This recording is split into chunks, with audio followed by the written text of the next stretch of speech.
और इस वक्त की बड़ी खबर उत्तर प्रदेश से पूर्व आईपीएस अमिताभ ठाकुर को जमानत मिल गई है। सीजेएम कोर्ट ने 40,000 के निजी मुचलके पर उन्हें जमानत दी है। सरकारी काम में वादा डालने के आरोप में उन्हें गिरफ्तार किया गया था, जिसके बाद अब उन्हें जमानत मिल गई है। तो पहले नामंजूर कर दी गई थी, लोअर कोर्ट ने उनकी याचिका खारिज कर दी थी, अब उसे मंजूर कर लिया है। पिछले 2 महीने से जेल में हैं अमिताभ ठाकुर, अब जमानत मिल जाएगी तो वो बाहर आ जाएंगे। पहले सीएम योगी आदित्यनाथ के खिलाफ उन्होंने चुनाव लड़ने का ऐलान किया था। जेल जाने के बाद चुनावी मैदान में वो नहीं कूदे थे।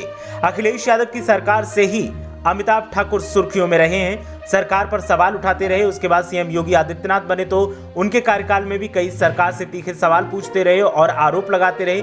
जबरिया रिटायरमेंट दे दिया गया था, जिसके बाद उन्होंने अपने घर के सामने अमिताभ ठाकुर पूर्व आईपीएस जबरिया रिटायर्ड लिख दिया था और उसके बाद काफी सुर्खियों में आए थे। सोशल मीडिया पर भी काफी सक्रिय रहते थे और सीएम योगी आदित्यनाथ के खिलाफ जब उन्होंने चुनाव लड़ने का ऐलान किया था 2022 में, तब वो काफी सुर्खियों में आए थे और काफी लोगों ने उनका समर्थन भी किया था। लेकिन बाद में चुनाव से पहले ही उन्हें गिरफ्तार कर लिया गया था और सरकारी काम में वादा डालने का आरोप लगाते हुए जेल भेज दिया गया था।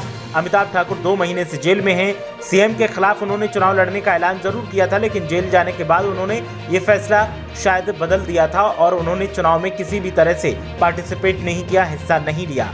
अब उनको जमानत मिल रही है। जमानत याचिका उनकी जो है वो मंजूर हो गई है। 40,000 के निजी मुचलके पर जमानत उन्हें मिलने जा रही है। लोअर कोर्ट ने पहले याचिका खारिज कर दी थी, लेकिन अब उनकी जमानत याचिका मंजूर कर ली गई है। तो अब रास्ता साफ हो गया है कि पूर्व आईपीएस अमिताभ ठाकुर अब जेल से बाहर आ जाएंगे। इस वक्त की ये बड़ी खबर पूर्व आईपीएस अमिताभ ठाकुर से जुड़ी हुई। अमिताभ ठाकुर सोशल वर्क भी करते हैं और सरकार के साथ उनका पंगा हमेशा ही बना रहता है, चाहे वो अखिलेश यादव की सरकार हो, चाहे सीएम योगी आदित्यनाथ के नेतृत्व में चलने वाली बीजेपी सरकार हो।